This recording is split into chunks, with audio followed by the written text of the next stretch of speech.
Hello and welcome. I don't know what I'm gonna call this. Maybe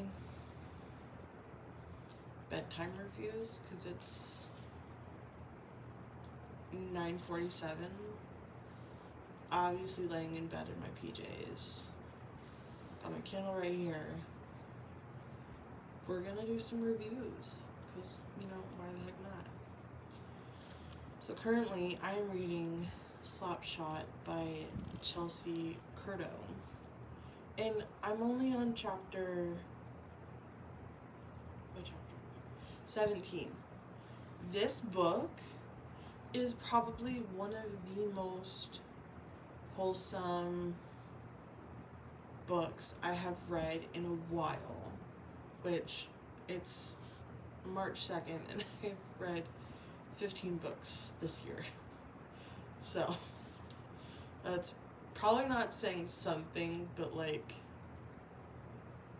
it kind of is, because a lot of what I've been reading lately has been dystopian, Fourth Wing, rereading ACOTAR and From Blood and Ash series, and Siri, I didn't call you. And I've read a couple sports romance, cowboy romance, all that stuff. But hi Oscar. But there are very few books that are genuinely wholesome. In Slapshot, Huddy is willing to learn sign language. I'm only on chapter 15. I'm sure he learns basic at some point, but right now he's sticking to writing things out for Lucy. But not flirting with Madeline, just genuinely being her friend and getting to know her, helping her adjust to her new life in this new city, and just wanting to support and be there for her without any strings attached or any catches to the whole situation. It's honestly refreshing. I love it. Absolutely love it. So far, so good. I have good hopes. And then let's see what I've read so far this year. Let's pull up my Goodreads.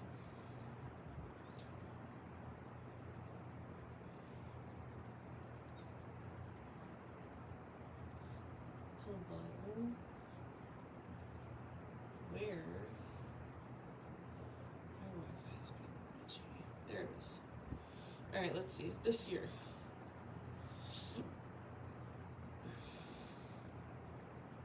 Read 15 books. Started off the year strong with a cowboy romance book, Stay With Me by Brooke Montgomery. That one was cute. I liked it. It could have been better just in hold on. Oscar, we're not gonna play with the monitors. Thank you.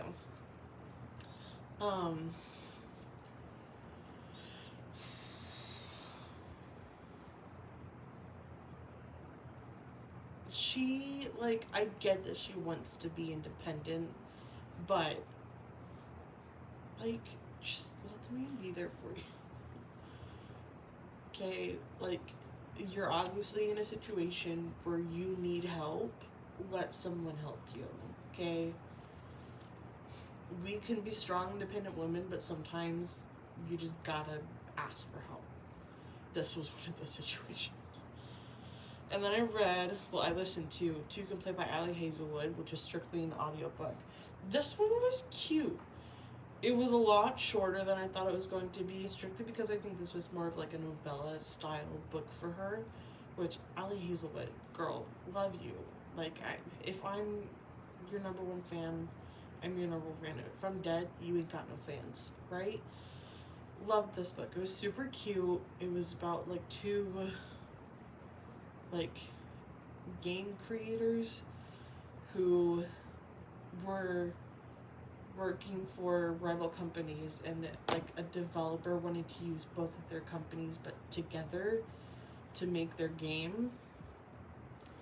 And so like both of these teams went to this like mountain retreat to try and get along, and obviously there's going to be conflict, and like people from the one group that like absolutely hated, they hated each other, all right, let's just be honest. People from one group were like trying to do whatever they could to like, I don't know where he is, but they were trying to do whatever they could to like make this other group look bad so that the developer wouldn't use them and just stick with this one group. And the lead girl and the lead guy both really wanted to do the project because it was based on like their favorite series, like book series, and they were trying to like make everyone work together. And I don't know what he's chewing on. By the way, if you hear the background noises, it's my cat Oscar. But anyway, she thinks that he's really cute. He's been secretly in love with her since she interviewed at his company, like I think it was 6 years prior to this whole retreat event happening. Obviously they end up together because, you know, it's an Allie Hazelwood book, why not? But really cute. I liked it. I just wish it was a little bit longer, but I'm not a writer. I'm not going to complain. And then I read The Off Limits Rule by Sarah Adams. This book, any book where like the girl is completely restarting her life and like having to just adjust to a new normal, I don't know why, but I love these books. I think that's why I like Slapshot so much, is because it's that same kind of vibe to it a little bit. But this Off Limits Rule book,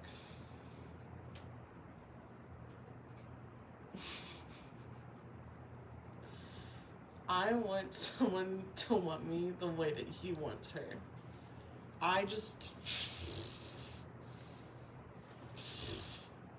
It was like 10 out of 10. It was spicy, but not too spicy. It was just like, it was perfect. And then I read Giving Me Butterflies by Katie Michelle. Okay, so here's the thing with this book. Obviously, I get all my recommendations off of TikTok because, you know, I live my life through TikTok these days. But this book, Giving Me Butterflies, I cannot tell you, I read this book in like a day. Like, I could not put it down because it was so good. It's obviously like enemies to lovers, but like he kind of hates her. She thinks he's really hot. Oscar, let's not put him on the blinds. Okay, bud? Thanks. He like lives in the apartment below her, and like when she moved in, he had just gotten out of like a long-term relationship, and so he was like super grumpy the day that they met, and it like gave her a really off-putting vibe. But she always tried to like go above and just like say hi every time they were in the elevator together, if they were running down to like the car park together, and just like try to make conversation. But he would always just like kind of brush her off and just like completely ignore her. Hey bud, let's not mess with the stand, please, thank you. And then like he owns a bar, so he's a bartender, obviously. And she is a teacher, and then there's a pew-pewing at her school the week before, or a couple days before Christmas, and he knows that she's a teacher because he's like heard her talk about it or whatever before on their elevator trips down from their apartment. And so he sees the news that this pew-pewing is happening, and he starts getting all freaked out, like, oh my god, was it her school? Like, what's going on? And so he waits out till the end of his shift. And usually when he's home in his apartment, he can hear whatever she's doing upstairs because she's so loud that, like, he can hear her walking. If she like drops stuff, he gets like super annoyed. And so he can always tell when she's up and about, if she's got like the TV on, if he can hear her walking, anything like that. So he gets home from from work, and he doesn't hear a peep from above him, and he starts freaking out. He really wants to go upstairs and like knock on her door and be like, hey, I'm sorry I've been such a dick to you for 6 months, but like I just want to make sure that you're okay. And he chickens out, doesn't do it, bro. But then like the next day or like a couple days later, she goes out to the grocery store because, you know, gotta get the supplies to survive. Well, he sees her like in the waffle aisle, just like breaking down and straight up having like a panic attack in the middle of the store. And so he decides to grow a pair and be nice for once in the 6 months that he's known her, and like help her finish her shopping, help her check out. He pays for her groceries, and then he gets home and he's like, you know, I just want to make sure that you're okay. I heard about it. Like, let me know if you ever need anything. And then it starts this whole, he wants to take care of her and help her get as close to normal as she can get. Because obviously something like this is going to be super traumatic for anyone in that situation. I've never been in that situation, and I hope I never have to be in that. But, like, obviously, you're not going to go back to normal after something like that. Like, that's traumatic as hell. And that's understandable for literally anyone. But he had, like, shit happen in his past, and so he wants to prevent him crashing out happening to her. And he doesn't want her to, like, get super depressed and just, like, revert inside. So he starts out just, like, being her friend and, like, making sure she eats, making sure she's taking care of herself, and just, like, being there for her when, like, shit's hard, can't get out of bed, can't get up off the couch, and just, like, and obviously they get together, and it was such a good book. It made me cry. Anything that makes me cry usually is gonna be like a 10 out of 10 in my mind. Like, just 5 stars all the way around. If I could give it more stars, I would. Unfortunately, Goodreads doesn't work like that. And then next, I read Gold Digger by Susie Tate. I love a good Susie Tate book. Not all of them I finish, just because there's a couple that I'm like, okay, this is not what I thought it was going to be, and I'm going to have to DNF this. But this one is really cute. He is like UK royalty-ish. She's a cleaning lady with a daughter, and he is like madly in love with her, but she doesn't know it, but she thinks he's super hot. And then it just, like, he hired her to clean his, like, mansion house place, but he hired another cleaner to come, like, before she does, so she's not actually cleaning anything, but she, like, he wants to keep her employed. He wants to be able to, like, provide for her in a sense where he's giving her, like, a paycheck, but she doesn't know that she's not actually working, if that makes sense. It's just, like, it's a little weird, and then they start, like, dating, and she moves into this, like, mansion, because she and her daughter were living in a 1-bedroom in, like, a not so good part of London, and, like, obviously shit happens, and, like, stuff goes down to where they get in a fight, because everyone gets in a fight in every single book that's ever written, and she moves out of the mansion back into her 1-bedroom with her daughter, and he's getting all frustrated, and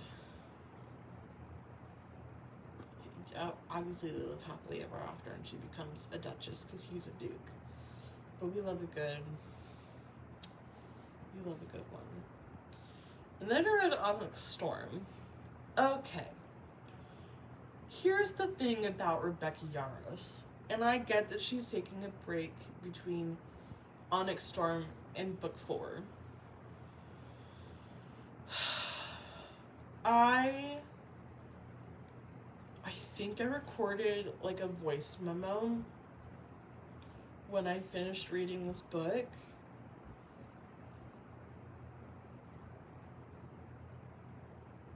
Oh, I don't think I did. I think I recorded a video. I'll have to go back and find it. But I recorded something after I finished reading this book, and it was just like,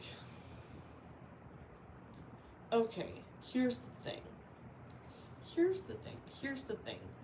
Oh, I know what it was about. Okay, so at the end of the book, Xaden, right? Zaddy, cutie, patootie, love of my life, heart. He talks about how, as he's leaving with the sage, what did he say? Hold on, I gotta find it now. Turn on. He's talking about how, when he's leaving with the sage, he sees who he didn't think was going to show up. Oh, okay, I think I recorded it in a video. Hold on. I take too many videos of my cat. Holy crap.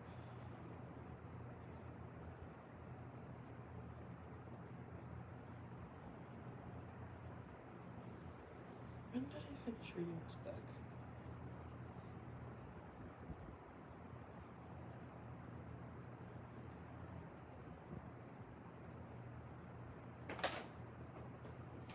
February 4th. Okay. Hi, bud.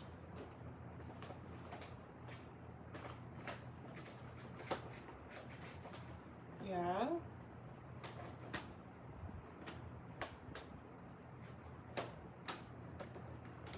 Not that one.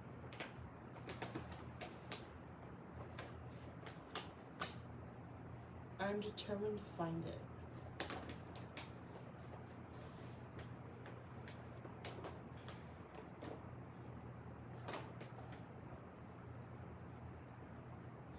Maybe it was a TikTok. Hold on.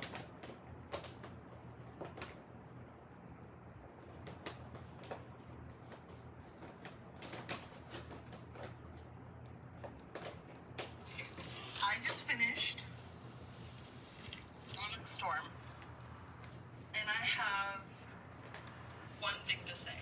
Oh my god. Oh my fucking god. What? Rebecca Yarros, I cannot wait next book to come out. I need it, like, now. Because my Kindle annotations on this book are insane. Like, and I have a theory about who the brother may be, the Venom brother. So originally, I the thought guy it was Dane, that ends up as Zayden. Dane, Bodhi, or Garrick, because obviously those three are going to be the ones that, like, you know, they're willing to do what needs to be done to end the war, right? And context clues. So it's not Dane, because Dane mentioned, or Zayden mentioned seeing Dane when he was sending out his shadows the last time he channeled from the earth. And then that leaves Bodhi and Garrick. However, Zayden mentions it being someone who knew that he was Venom, and that limits it down to a small number of people. So, Bodhi and Garrick. And it's obviously he, because that's what we were told. And the only people that knew Venom, or knew that Zayden was Venom, that were male, were Bodhi, Garrick, Dane, Eric, Sawyer, and Riddick. But it's not Dane.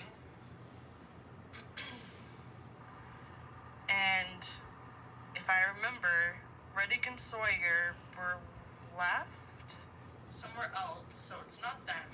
They, like, stayed at the fortress or whatever. Away after Sloane gave Violet the package with the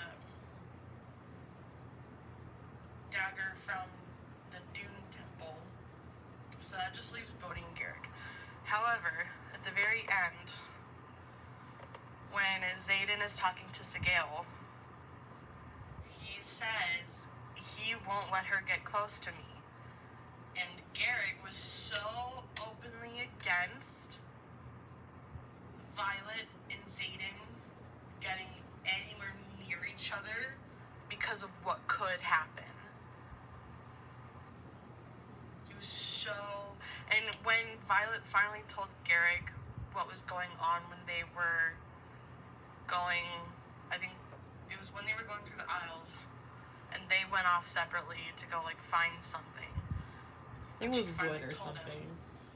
He was so distraught and so upset with Zayden for what he had done that he's the only person I can think of who would openly be against Violet getting anywhere near him. So the only person that could be left is Bodhi.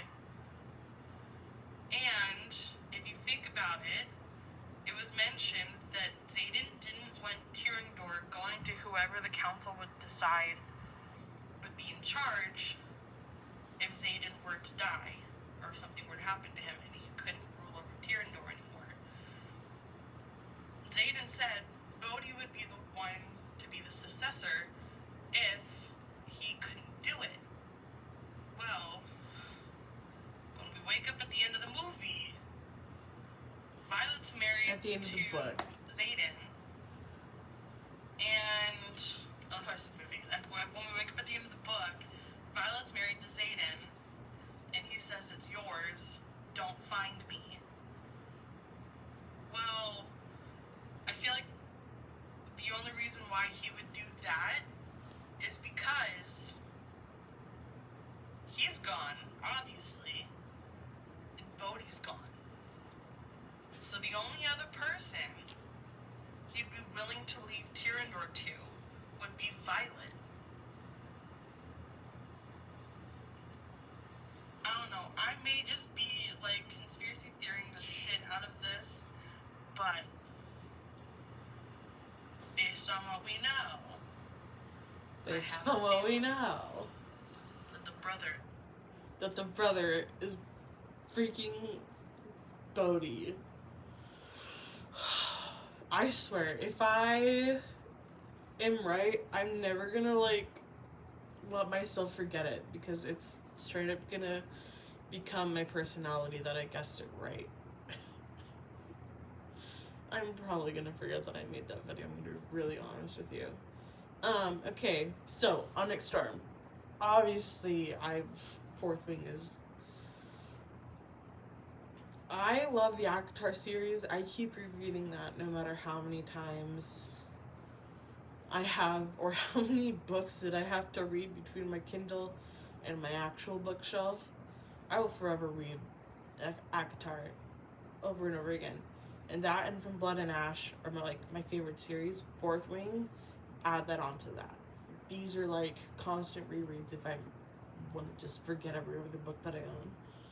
Loved it. Okay, so the next I read Nightshade by Autumn Woods. Okay, this book, I thought it was supposed to be like a cutesy romance book set in like a boarding school, college, whatever you want to call it. No! This book was like a mystery thriller kind of book. Because, like, you have. Oh, what's their names? When did I read this book? It was obviously this month. I've read too many books. Finished it February 4th. Okay, so you have Ophelia, and then you have Alex. So, Ophelia, right? She loses her parents in a helicopter crash caused by the airline company that Alex's father owns, right? So she goes into this being like, I'm going to figure out who was behind the crash and make them pay, right? And then she meets Alex going into the school, but she doesn't know that it's him, because he like almost runs her over, like going into the school, because she's just like standing in the middle of the road. Girl, what are you standing in the middle of the road for? And they like have a cutesy little moment, and like you can tell that there's like an attraction level there. Don't know if they're gonna pursue it, whatever. So then, like, she figures out who this guy is and immediately hates him. And they live on the same floor. They're in the same house. Because this is kind of like Hogwarts-esque, but like meets. In my mind, it's like a Hogwarts-style school setting meets like Divergent-style factions. I don't know. I may be thinking of this totally wrong, but that's just the way that I saw it in my head. But like they're in the same house, they live in the same building, they live on the same floor, they're like down the hall from each other. There's no escaping each other, right? And then there's like someone after, I wouldn't say there's someone after Ophelia, but there's someone kind of like stalking Ophelia, right? Because like her roommate dies. She's like either stabbed or suffocated in the middle of the night. I can't remember. And Ophelia is like the person of interest, but Alex like kind of gives her a faux alibi by like making her like go into his room, lay in his bed, so when like the professor comes to like confirm her whereabouts, Alex acts as her alibi, because like he knows that she didn't do it. What would she gain from killing her roommate? Literally nothing. And so like this person, whoever it is, they like have a certain scent to them that she keeps smelling literally everywhere she goes. And like for a while she thinks that it's Alex that's like haunting her essentially, and then she thinks it's like the headmaster, because the headmaster is being like sketchy as fuck. And it's just like, what? Right? And then there's a whole scene where like, so she's on the swim team for the school because she's like an Olympic style swimmer or whatever, like she could be in the Olympics or whatever. And obviously this book is set in Scotland. Forgot to say that. Of course it's not going to be in America. Are you kidding me? And so, like, she's practicing in one of the locks on the grounds just to, like, I don't even think it's a lock. I think it's just one of the tiny little lakes that they use for, like, the tryouts or whatever. And she, like, gets out and she sees that, like, her clothes are gone. And then she, like, smells the scent of, like, this stalker or whatever. So she starts freaking out. And she's in the middle of these woods alone. And it's, like, getting dark. And her phone is also missing with her clothes. And so she's, like, panicking. She doesn't know what's happening. She thinks Alex is, like, coming to kill her or whatever. Or the headmaster or whoever. And then all of a sudden, whoever is this, like, stalker person shows up and, like, drowns her in this lock. And Alex shows up because he was coming back from the gym because he's a rugby player. And he, like, panics and finds her and, like, resuscitates her and, like, calls the swim team captain or whatever and was like, shit hit the fan, I need you to help me, like, meet me in my room. And he, like, helps her get better and, like, they start kind of dating. Because, like, it comes Christmas time. She obviously is an orphan. She doesn't have any other family. So she goes back home to a house where there's no heating, no food. The house is, like, in shambles, falling apart. Think of, like, the Shrieking Shack from Harry Potter, but make it a little bit more modern. But, like, you get the gist, right? This boy finds out that she is home by herself and that she has no heat. So he buys her a heating unit that gets installed, and then he flies from New York to Scotland, where this house is, or from, like, I think he's in Paris, actually, from Paris, where his family's celebrating Christmas, to Scotland to go see her and spend, like, Christmas with her. And so they start getting all lovey-dovey and all this shit. And all this time that she's been at school, she has been keeping, like, a record of her investigation into who's behind her parents' helicopter crash. Because it's the school's helicopter, but it's the aviation brand is Alex's father's aviation company. And so, like, she has a document on her laptop of, like, all of her research into her Alex's dad's company and, like, who could be behind it and all of this. And then something's going on with Alex's mom, and he has to go leave and, like, take care of her and then also, like, help his siblings, because, like, dad's not really in the picture, of course. And then the day that he's leaving, somehow this document that's on Ophelia's laptop gets leaked. And so she wakes up, because they were staying in his room that night. She wakes up, figure out that he's gone. And so she starts panicking because, like, her phone has been blowing up with all these notifications, like, girl, why would you do this? Bitch, what you talking about? I didn't do anything, right? And so, like, she realizes that someone hacked into her computer or something and leaked this document, and he's gone. So she freaks out. She goes to him and, like, tries to get him to hear her out and, like, see reason. Like, she wouldn't do this after, like, everything they had gone through in the last, like, little bit. Obviously, he's having none of it. He skedaddles off to New York or wherever, and that's the end of the book. And there's, like, the old stalker, I think, ended up being one of the professors that knew her parents.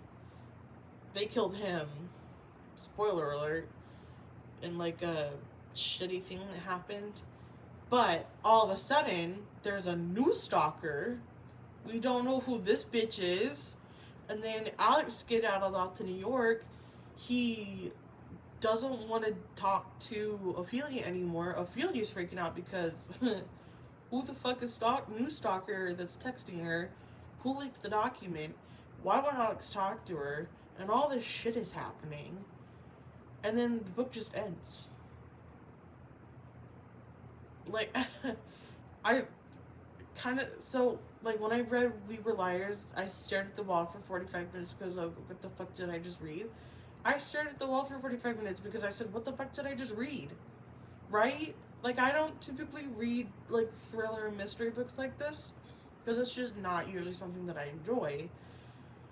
And again, I thought this book was going to be all cutesy, romance, like, enemies to lovers kind of thing. It was, in a sense, but, like, who the fuck is this? What is happening? Right? Autumn Woods, in her Instagram, said that she was going to be releasing book 2 at some point this year. Well, Autumn Woods, if you see this, I'm going to need you to drop book 2 now, because I need answers, okay? I have so many questions, and I need answers. Like, it is unfair that my brain is having to suffer. So that was Nightshade. Okay. And then I read Check and Mate by Allie Hazelwood. Again, Allie, love you. If you have no fans, I am dead, right? This book was so cute. It's another one of, like, she has met him before. She knows who he is. It's a chess world book, given the title Check and Mate. He's like a world-renowned chess player. Her dad used to be one, and she, like, played a lot of chess growing up, but then her dad dies, and she, like, stops playing chess because it makes, like, her mom and her siblings upset because it makes them think of him, yada, yada, yada. Right? So then she, like, loses her job, and one of her friends, like, tries to get her to do a, like, basic amateur, like, I would lose immediately, amateur chess tournament, and this guy is there just for funsies, and they play, and she beats him. Well, he's immediately hooked. First, fallen in love at first sight. Like, put him on Love is Blind, he would win, right?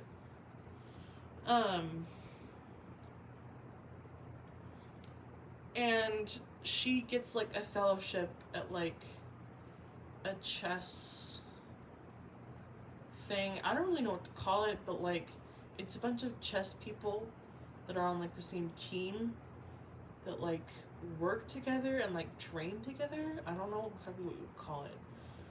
But, like, they're trying to get her to, like, get her rating boosted so she can, like, do all these new tournaments, so she can, like, earn money for her family to help support them, because her mom has really bad arthritis, so she can't really work, and she's got 3 younger sisters to take care of. I think it was really cute. I liked it. They, the main female and the main male character, they, like, go to all these tournaments not together, but, like, they show up at the same tournaments, and he's, like, winning everything, and she's getting really good, and she's starting to get noticed. And then it comes to, like, the World Series semifinals or whatever, and he wins his match, and she's up against some douche from Germany, and she loses because douche cheats, and they don't find out about that until, like, after the tournament had ended. So to the World Series finale, whatever they call this thing, it was supposed to be MMC and douche But because Douche cheated, she got to go instead. And in the meantime, they had, like, fallen in love, kind of. And before it came out that Douche had cheated, she was, like, helping him train for the championship masters game or whatever. And so when it came out that she would end up being his opponent for the series championship, like, she freaked out. He stayed cool, calm, and collected. But it was like, okay, now she knows all your strategies, bro, what are you gonna do? Well, he's not gonna change anything. He might change a couple things because she's been studying him. He's been training with her. Like, she obviously knows something, right? Well, they get to the Grandmasters Championship Series end or whatever, and I don't want to say, like, he lets her win. I just think she's that good that she beat him, but he was more than happy to lose to her. And of course they lived happily ever after, and she won a shit ton of money, and then they, like, got married or something, and just, like, HEA. Love it.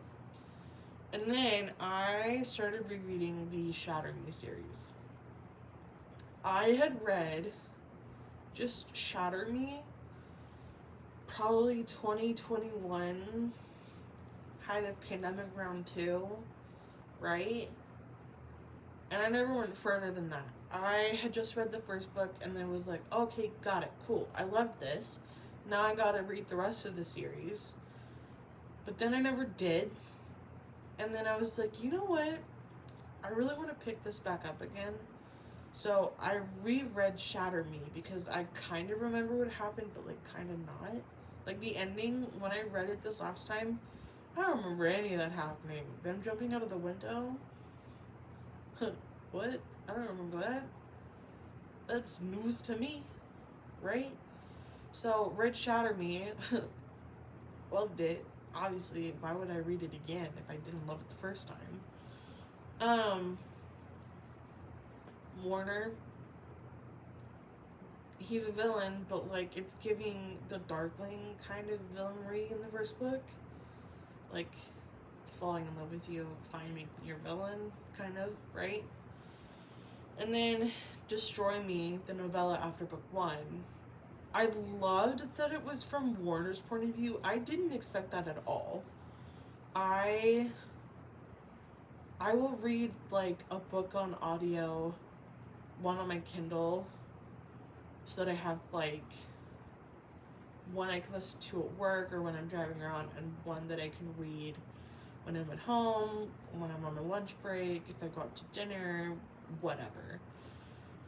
Shatter Me and Destroy Me I had listened to on audio while I was at work, driving around, you know, living life on the world. So when I started listening to Destroy Me, I was like, Warner? Yes, I would like to know what is going on in this man's head. Because if we base it off of book 1, bro's got issues. If he's quite literally falling in love with the girl that he kidnapped. Well, I don't want to say kidnapped. It's more like he moved her from one insane asylum to the next one. But it's a better cage than the 12 by 12 brick cell that she was living in with Aaron. Not Aaron, Adam. And then Destroy Me, I liked that we saw more of, like, his reaction post her and Adam escaping, and, like, we get an intro of his relationship with his dad, who, fuck him, right? I don't know. It was good. I liked it.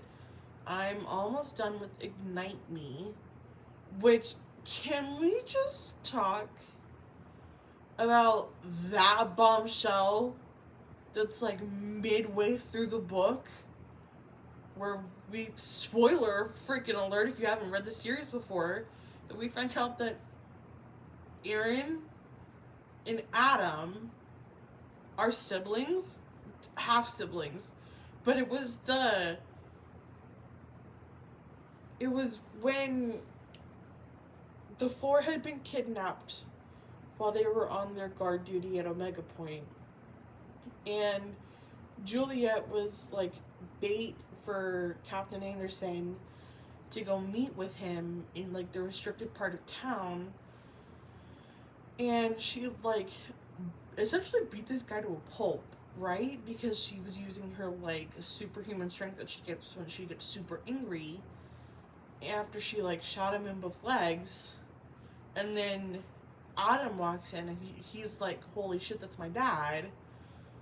But we already know that that's Warner's dad, because, you know, context clues, and he even said that, like, this is my son when he brought Warner in after speaking with Juliet for a little bit. So when Adam had said, that's my father, I was driving home from church last week, and I thought I was gonna swerve off the road because I was so, my gobs were smacked. My gobs were smacked. I was, huh? What?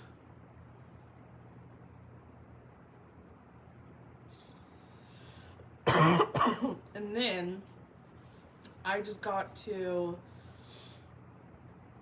well, I'm a couple chapters after Aaron tells Castle that he can touch Juliet.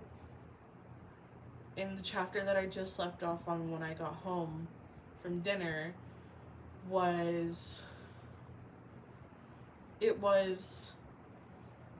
of course, Adam and Juliet were talking, they were getting in a fight, and then Warner shows up, and then all three of them get in a fight, and to try and stop it, Kenji showed up from the dining hall or wherever, and like got in between everyone to like stop the violence. Insert that like meme of Brittany from Glee. Stop the violence, right?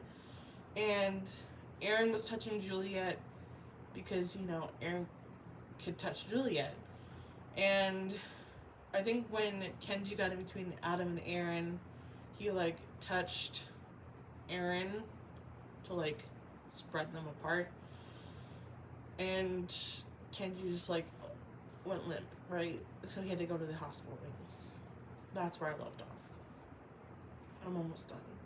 But like, I'm hooked. I don't know why I didn't start reading this earlier. Shame on me. But anyway, I read Shatter Me and Then Destroy Me. Loved both. And then I read Make Me Your Play by Callie Mel. Are you serious?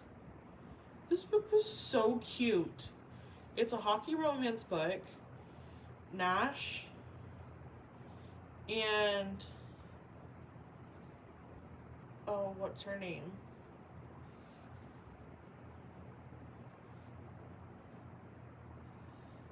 Oh, I don't know. But so the main female character, like MMC and FMC have been in love with each other secretly, but not so secretly for forever. And like it's an open secret between like friend group or whatever. And like there had been a wedding like a couple months before or whatever, and they had almost kissed, right? Like, go you, dude. Get the girl. And then it like cuts to like 7-8 months later, and she's pregnant by some guy who got her pregnant and then bounced. Did not want to be in the picture. We say to him, right? And then Nash, sweet Nash, is so willing to like be there for her, take care of her. He moves in with her at some point, and then she moves in with No, he just moves in with her because he had like started setting up her nursery in her house, and he had married her because she owns a flower shop, and like healthcare is hella expensive. And when the NHL, I guess that they get like supremely good healthcare, right? Because if you're gonna hit someone against the plexiglass, you're gonna need good healthcare. So they get secretly married so that she can use his healthcare because she has POTS, and like POTS and pregnancy don't mix, right? It's your POTS is already stressful on your body. Being pregnant on top of that makes it so much worse. Not speaking from experience, but like I've seen it. I'm good. And so like he moves in with her to like make sure that she's taking care of herself, she's not overworking herself, she's prepared for when the baby comes. Obviously they fall in love. She has the baby, he treats it like it's his own child, and they live happily ever after. This book, if that ever happens to me, I don't want kids, but if that ever happens to me and I meet a strong, strapping looking man, oh, I would let him take care of me any day of the week. Are you kidding me? Sign me up. And then I read a book called The Broken Hearts by Rebecca Genshak. This one I liked. It was a little bit more on like the raunchy conversation side than I would have liked. She's a figure skater. He is a hockey player. She's got like a heart defect, I think is what it is. And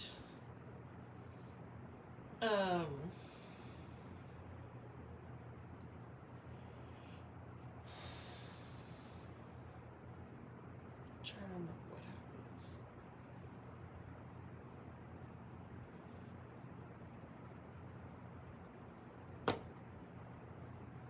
Oh, so they like have to share the rink. Like the hockey team has to share the rink with the skating team, and she's just like opposed to being with anyone because she had a fall the year before in one of her performances, and like her boyfriend broke up with her after that. Anyone who does that is a dick. You cannot convince me otherwise. What the hell's wrong with you, right? And so he's trying to like get her to go out with him, and like eventually she lets it happen. They like get together, you know, all cutesy stuff. He just wants to take care of her. It is, again, more on the raunchy spoken word side than I would like. I mean, I like smut, but to a certain extent. Okay? It's a little too much. But it's really cute.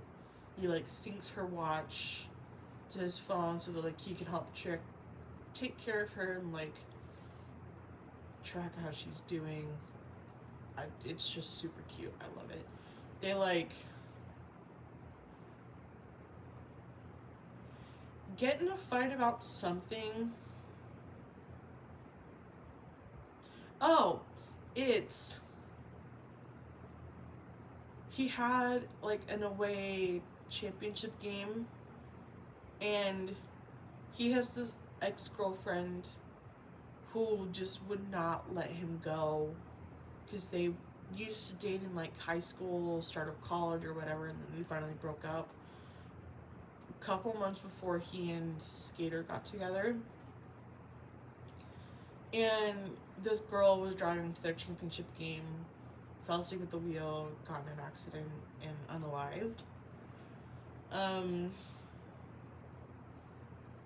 And so he gets like super moody, depressed, like withdraws completely from his friends, his girlfriend, his family, dead, unalived girl's family.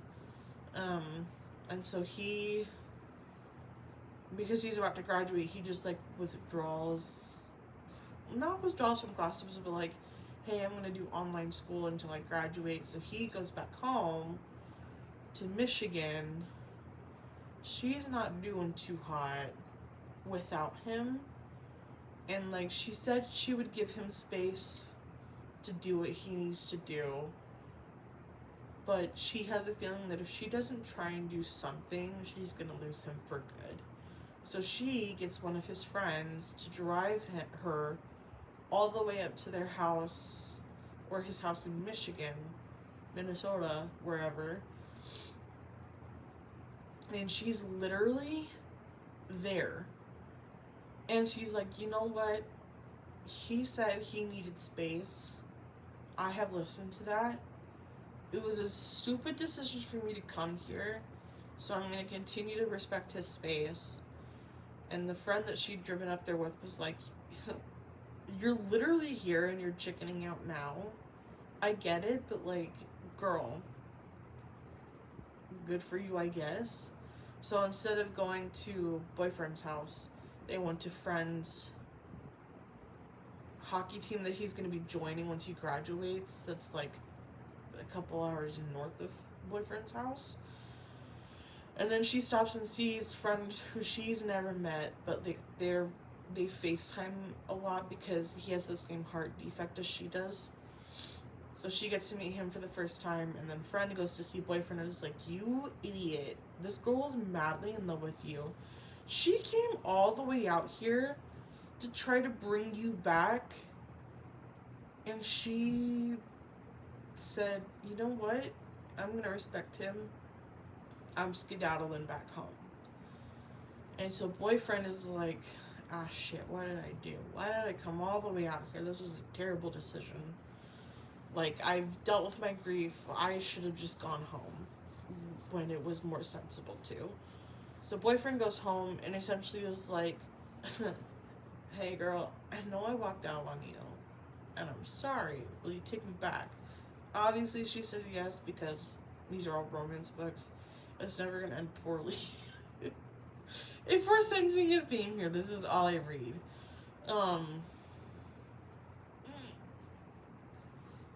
Anyway, it's a good book though. I liked it. And then I read a book called Work With Me by Michelle McCraw. This one, she owns she's like a coder, but she now owns her own like freelance consulting agency, I guess is what you would call it. He is the co-owner of, I want to say it's a coding business that he and one of his friends, it's a software company that he and one of his friends started together. And Jackson, the main guy, made an oopsie, an HR bad oopsie, and got banished from their headquarters in San Francisco to an office they have in Texas, where Alicia lives, main girl, and Jackson's best friend hires Alicia to like help that office finish the code for the software of whatever thing that they're trying to release, because they're like way behind, like should have been done 6 months ago behind. Jackson immediately opposed to the idea. He gets all pissed, like, I don't need anyone to help me. I can do this all by myself. But then over time realizes that Alicia's just here to do her job. She knows what she's doing. You don't have to be a dick. And like she's actually good for office morale. She's creating more of like a team environment versus like a don't ask me for help because I'm not going to help you kind of environment that was already existing. And like he doesn't want to make another HR oopsie again, so like they'll flirt. He'll flirt with her, but she's like, hey, you know, I've got a kid. I'm just here to do my thing and go to the next gig. Like, I'm not trying to get involved or whatever. But she can see that, like, there could be something with Jackson if she lets it happen, kind of thing. So then they finish the project. It gets published or whatever, and then it comes out that Alicia and Jackson had started dating. And Jackson's best friend that banished him from San Francisco to Texas showed up at Jackson's apartment and was like, you idiot, why would you do this again? You know, she's gonna sue us. It's gonna be terrible. Why would you make this mistake twice, essentially? Jackson's like, we didn't officially start dating until after the project was complete. She no longer technically worked for us. So I didn't do anything wrong and you're being an asshole, right? So then friend realizes, okay, I trust you. I can see that you've changed because you're no longer being a dick. So you know what? I'm going to lift your banishment and you can come home to San Francisco. You don't have to stay in Texas anymore. Well, the day before this conversation between Jackson and friend, Jackson had told Alicia, I'm staying in Texas. I'm not going back to San Francisco, so you and I can work this out. We can make it happen.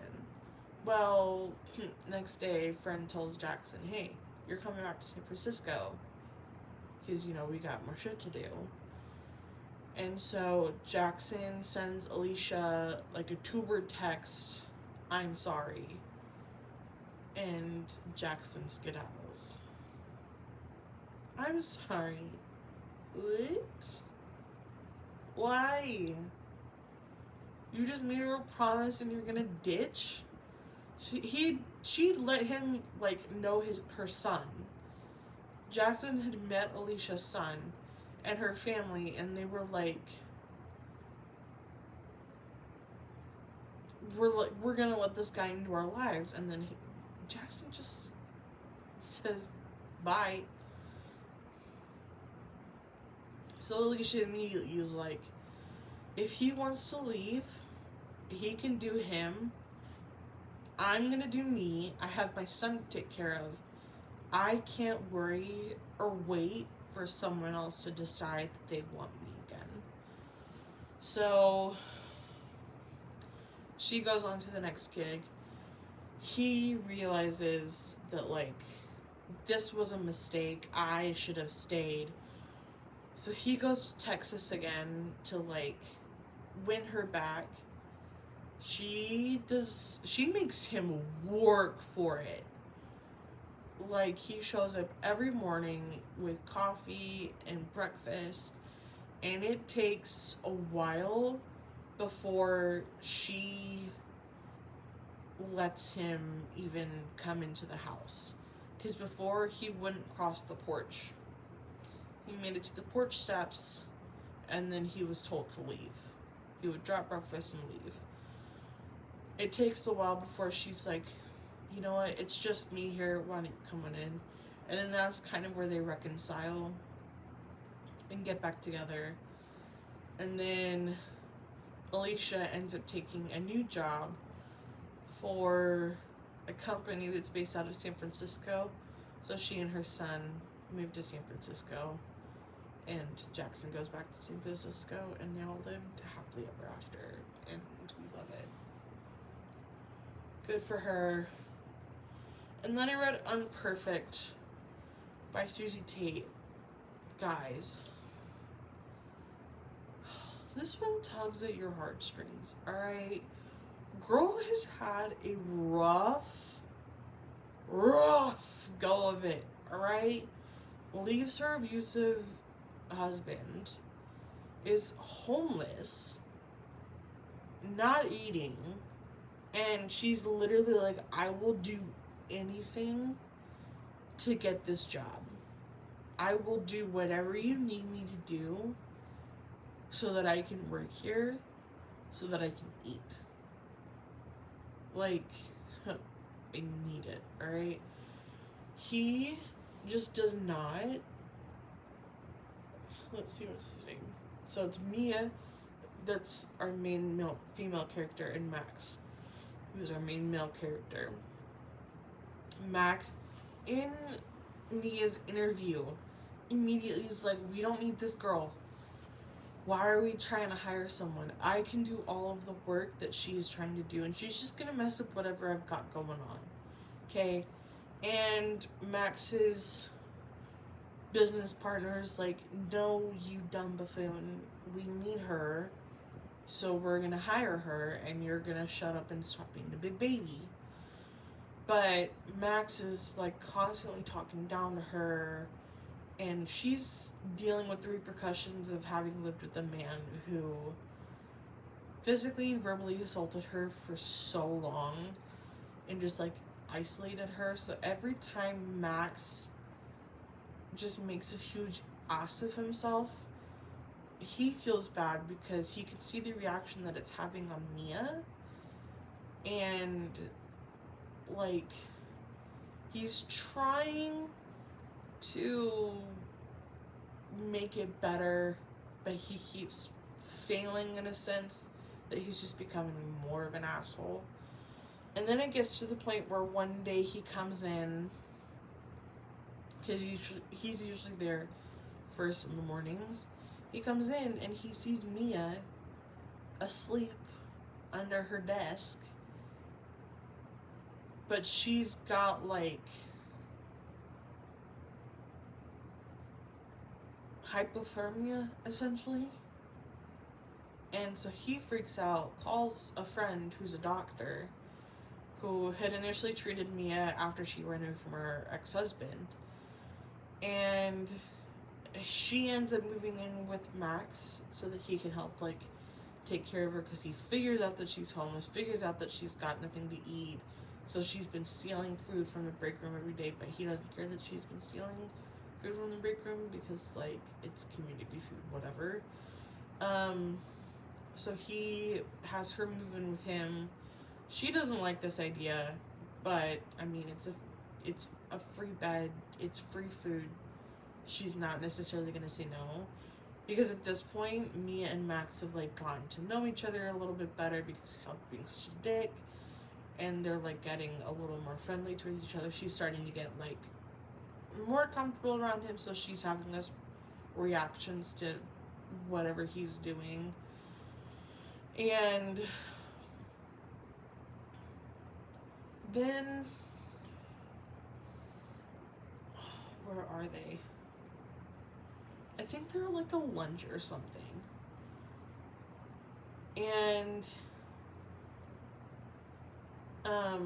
one of Mia's ex-husband's friends is there, and he's like, Amelia, is that you? And Mia's like, I have no idea who you're talking about, because Mia's birth name is Amelia. She just doesn't go by that because she doesn't want her ex-husband to find her. And he's like, no, it's totally you. And she goes, dude, I don't know who you're talking about. I'm not who you think I am. Like, leave me alone. Goodbye. So, ex-husband friend goes to ex-husband and is like, hey, I think I found your chick. She's living here. Like, just FYI. And then it turns out that ex-husband has been, like, a major investor in Max's company, and he's got a lot of projects that Max is currently working on. And so when ex-husband comes and, like, takes Mia back, Max is like, bro, what the fuck? And then he figures out that, like, he's such a huge investor in their company, and he's funding, like, all these projects that would literally put Max's business in the red. But Max doesn't care. He just wants his girl back. He just wants her safe. And, like, he had gone to her house where she's living with her ex-husband to, like, try and confront her.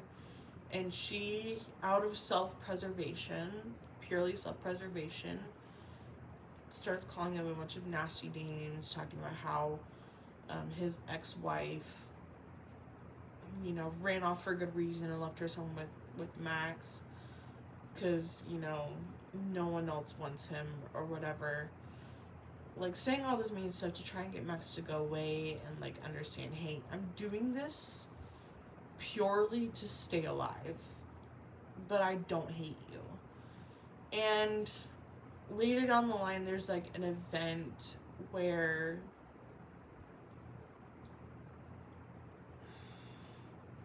Mia's husband is getting, like, an award from the Prime Minister or something, and her ex-husband makes her go on stage with him, and he, like, asked her to speak at some point during his speech, and she just goes, you know, no, I'm not doing this anymore, I don't want to be with you anymore. And ex-husband freaks the fuck out and just, like, picks her up, throws her like a doll across the stage. Well, someone was live streaming this event, so that's caught on camera, and it immediately goes viral. And I think Max was there either to, like, confront Mia and, like, try one more time to make him go with her, make her go with him or something. And Max's son and, like, his friends were outside and were like, hey, like, I know you just got in an argument with her, but, like, this shit happened, she's not okay, and everyone can now clearly see that, like, shit's going on behind closed doors. And then all of a sudden they turn around and they see Mia flying down the steps from the building, but then ex-husband's right behind her, and he, like, grabs her by the hair, throws her in the car. They take off. And so Max is, like, freaking out, like, what are we gonna do? Well, Prime Minister's wife and one of Max's friends Max's sister happened to be besties for the resties. So Prime Minister's wife was like, hey, we're gonna use the police that we brought with us, because, you know, we got escorts everywhere. We're gonna help them stop the car. Well, as they're chasing Mia and her ex-husband to, like, try and get the car to stop, Mia is fighting for her life in this car. Alright, like, she's not as bad as she had it in the beginning, but, like, it's close. Eventually, their car stops.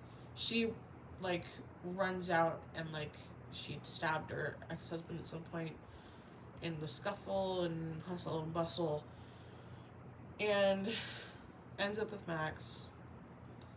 It just, like, a time jump in the epilogue of showing her, like, doing a lot better, dealing with her PTSD, and just, like, living a much better life now that ex-husband is no longer in the picture. Very cute. I loved this book. I think it's definitely one that I would put in my favorites collection on my Kindle to reread in the future. If I just want, like, a quick book to read that I know I'm gonna like. But highly recommend. Highly recommend. And then, last book I finished, Pinky Promise by Sapphire Hale. This one was really cute. Alright, so we've got Fallon, who is a cheerleader, who, she's in her senior year at this college, and they're doing like competition practice, and like she's one of the flyers, and her base keeps dropping her, and she's gotten dropped so much that she's got 2 concussions. So comp team is like, you're benched because we don't want to be held liable if something happens in the future, but we still love you, right? We still love you, bestie. We got your back, kind of. And then her roommate happens to be the comp team captain. So she's like still involved, but like more behind the scenes, not really. And Fallon is very much independent. She grew up with 2 Olympic medal parents who constantly pitted her and her sisters against each other, so she never really had the parental support or affection. She never had like an actual relationship with her siblings because they were always in competition with one another, and if you didn't do good, it was very much conditional love.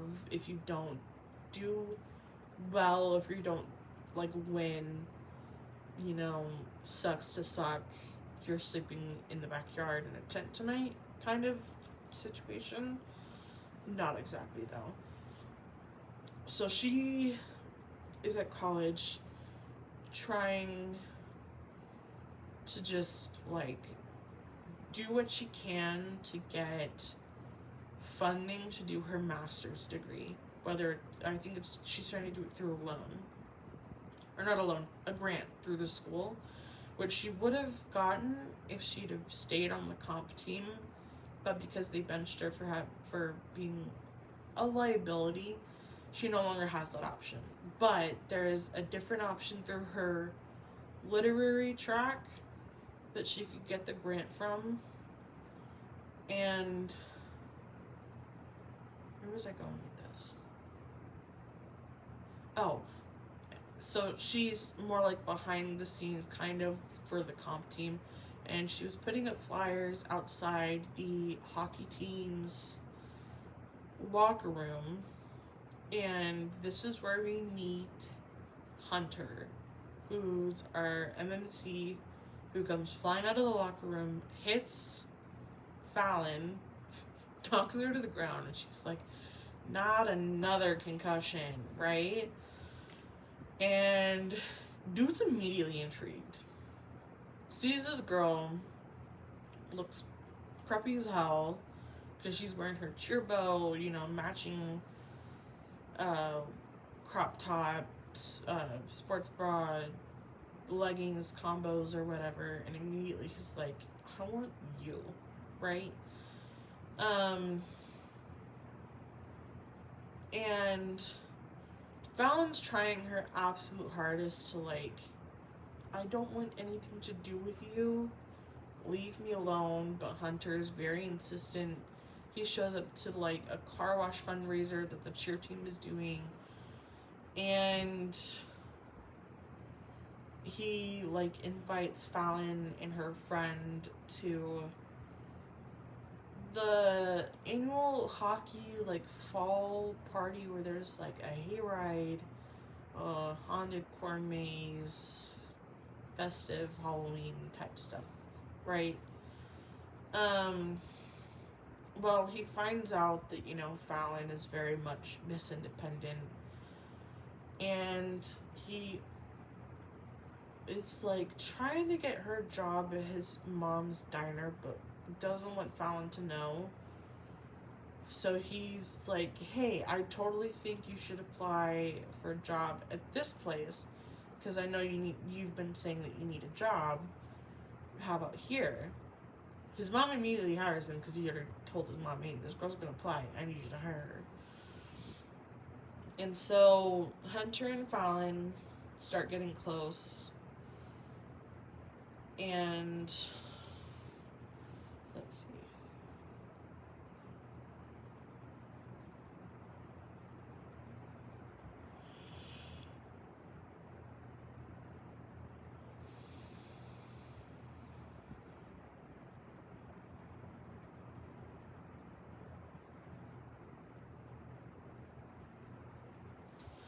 um,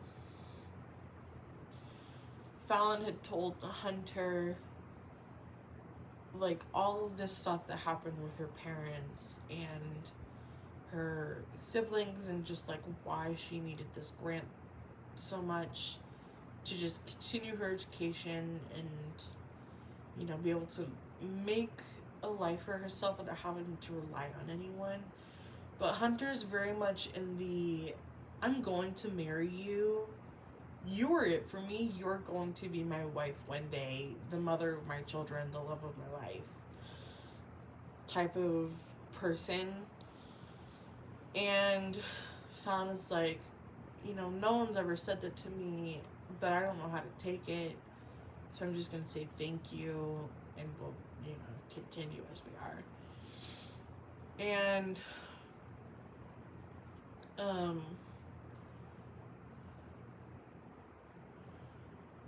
the semifinal hockey game before the Frozen Four had happened, and Hunter had texted Fallon, like, hey, I have something I want to show you from the paper, but if you see a paper before then, don't look at it because I don't want you to know. And Fallon is texting Hunter about this while she's at work at Hunter's mom's cafe. And Fallon's phone had died, so she went to the office to go look for a charger. Well, sitting on the desk, obviously in plain sight, is that day's paper, which shows Hunter on the front page. And she, like, suddenly makes the connection that, like, because there are pictures on the wall in the office that have Hunter in them, and so she makes the connection of, oh shit, boyfriend and boss related. Boyfriend didn't say anything about this beforehand, and what I liked about this was she had the healthiest reaction to this that I have ever seen. Instead of getting pissed that Hunter had lied to her about knowing where she worked and how she got the job, she said, this man is so in love with me that he gave up one of his part-time jobs so that I would have a full-time job. He was willing to do that to be able to provide for me in that sense, that I don't care that he didn't tell me that my boss is his mother. And that, honestly, one of the healthiest reactions to a situation like that I have ever read in a book. Not a lot of books have that. A lot of the book fights are like, how could you do this to me? I'm never going to trust you again. Da da da da da. But then she kept telling him beforehand that, like, she would go see him at his championship Frozen 4 game, but, like, it wouldn't be in the stands that she would see him. And he kept saying, you know, why are you saying that? Like, I know you're going to be there, but what are you going to do? Well, after she finds out that he'd been lying, but she's like, oh my god, I'm still so in love with this man. Next day, or whatever, is the Frozen 4 game. Well, he is all sulking beforehand that, like, oh my god, Fallon and I are over. How am I ever gonna go on with life? You know, the future mother of my children, the love of my life, my wife to be, we're done, right? Well, they get out to the rink, and because it's the Frozen 4, and this team is playing, I think they're, like, hosting the game, their event cheer squad, which Fallon is on, that she'd been, like, training for, because it's less rigorous as comp team, so she's less of a liability to do event cheer versus comp cheer. They do, like, a pregame performance, and Hunter had only seen Fallon cheer in, like, videos that she'd sent him. He hadn't seen it live before. Dude is entranced. He is, like, wide-eyed, mouth dropped, drool going down his cheek. Like, man is, like, captivated. And she turns around at the end, and his number is like, bedazzled on the back of her uniform. And he's like, oh my god, she still loves me. She still cares about me. Like, we're not actually over. And she, like, tried to get to him after their performance and before the hockey team took to the ice to be like, hey, I forgive you for lying to me, and I don't care that you lied to me because it just shows me how much you care about me and my well-being. Well, she didn't get to do that. Whatever. They play the game. Obviously, the team wins. They have their long-felt heartfelt heart talk. It's 11 o'clock at night. I need to go to bed. They have their long chat after the game is over, and they're celebrating and all of this good stuff. Obviously, they end up together. And the epilogue is her finding out that she got the grant that she needed to do her master's program, and he is like, oh my god, I'm so happy for you. I can't believe that, like, I get to support you while you're doing this, and then when that is over, you and I get to live our lives together. Because, you know, he wifing that girl up. She ain't going nowhere.